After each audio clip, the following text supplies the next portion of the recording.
Luka মদ্রিচের স্বপ্ন ভেঙে বিশ্বকাপের শেষ ১৬তে রোনালদো। অফসাইডের বাধা, ভিএআর নাটক আর শেষ মুহূর্তের রোমাঞ্চ পেরিয়ে ক্রোয়েশিয়াকে ২-১ গোলে হারালো পর্তুগাল। রিয়াল মাদ্রিদের সাবেক দুই সতীর্থের লড়াইয়ে শেষ হাসি হাসলেন রোনালদো। এর মধ্য দিয়ে শেষ ১৬তে স্পেনের প্রতিপক্ষ হচ্ছে পর্তুগাল।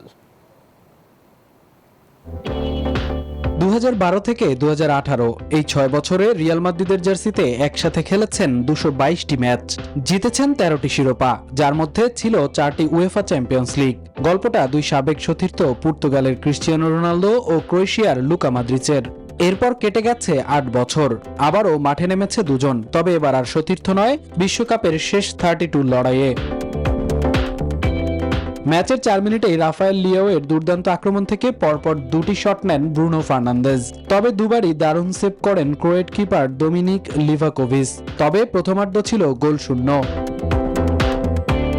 বিরতির পর আক্রমণের ধার বাড়ায় দুই দল। ৫৩ মিনিটে ক্রোয়েশিয়ার প্রথম অন টার্গেট শটেই গোলের দেখা পান ইভান পেরিসিক। ৫৭ মিনিটে পর্তুগালের রাফায়েল লিয়াওয়ার দুর্দান্ত এক শট ক্রসবারে লেগে ফিরে আসে। এর ৩ মিনিটের মধ্যে রোনালদোর গোল অফসাইডে বাতিল, কিন্তু ৬৮ মিনিটে পাওয়া পেনাল্টি থেকে গোলে দলকে ম্যাচে ফেরান রোনালদো। এরপর পেটার সুচিক বল জালে জড়ালেও অফসাইডে বাতিল। ম্যাচের সবচেয়ে নাটকীয় মোড় আসে ইনজুরি টাইমে। গনজালো রামোসের গোলে ২-১ গোলে এগিয়ে যায় পর্তুগাল। সবাই যখন উদযাপনে ব্যস্ত, ঠিক তখনই ইনজুরি টাইমের শেষ মিনিটে পর্তুগালের জালে বল জড়ায় ওউন গোলে। ম্যাচে সমতা ফিরবে, ট্রাইব্রেকারে গড়াবে, এবারও ভিএআরে অফসাইডের সিদ্ধান্ত। যুক্তরাষ্ট্রের ১ নম্বর জিম চেইন গোল্ড জিম এখন আবারও বাংলাদেশে।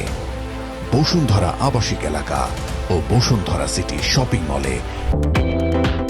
ম্যাচ শেষে এক আবেগঘন মুহূর্ত। আজ থেকে ঠিক ১ বছর আগে সড়ক দুর্ঘটনায় প্রাণ হারান পর্তুগিজ ফুটবলার দিয়েগো জোটা। মৃত্যুবার্ষিকীতে জোটার স্মরণে আবেগপ্রবণ হয়ে পড়ে পুরো দল। তাই তো জোটার ২১ নম্বর জার্সি গায়ে কান্নায় ভেঙে পড়েন রোনালদো।